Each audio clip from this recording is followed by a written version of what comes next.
Bonjour les amis, c'est encore moi, Maître Gem. J'aimerais vous parler d'un sujet très sensible en ce moment qui concerne le sort des Palestiniens à Gaza.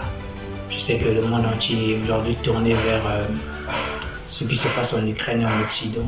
Ce que je ne comprends pas, c'est les opinions occidentales concernant la situation des Gazaouis. Aucun État, aucun pays dans le monde n'a le droit de faire ce qu'il veut au nom de la force et au nom de la sécurité. Je n'ai rien contre l'État d'Israël, je suis ni pro-israélien ni pro-palestinien. Ce qui me blesse au contraire, c'est le sort des enfants, des femmes qui sont piégés dans cette situation qui dure depuis tellement longtemps et que l'opinion internationale ferme un peu les yeux, je pense. Je pense que le problème des États, c'est qu'il n'y a pas d'arbitre suprême au-delà des États et que chaque État a le droit de faire ce qu'il veut. Et c'est ça qui est bien dommage en fait. Parce qu'il n'y a pas une instance, un principe, une instance internationale pour régir en fait les relations entre États.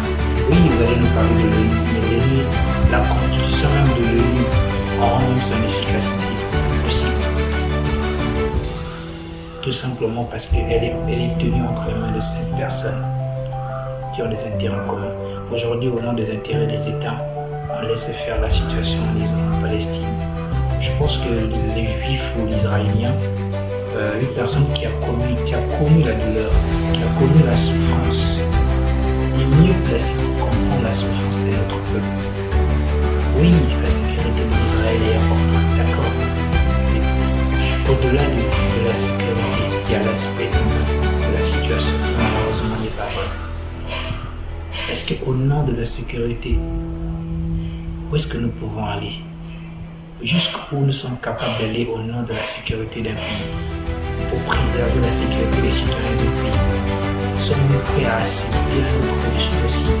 Sommes-nous prêts à aller raser tout un pays, toute une région, à anéantir toute une génération des enfants qui allaient devenir des cadres demain, à empêcher des enfants demain qui allaient devenir des êtres humains à faire des grandes choses demain, au nom de la sécurité de notre pays?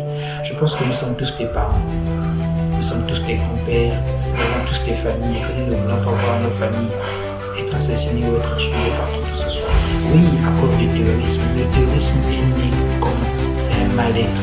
C'est quand les gens expriment un certain mal-être, de vivre, qui pousse les gens en fait à ce genre de terreur. Mais je pense pas que la solution c'est toujours la forme de violence. Parce que la violence engendrera forcément une autre forme de violence. Au nom de l'équilibre des puissances et de la paix, je pense qu'il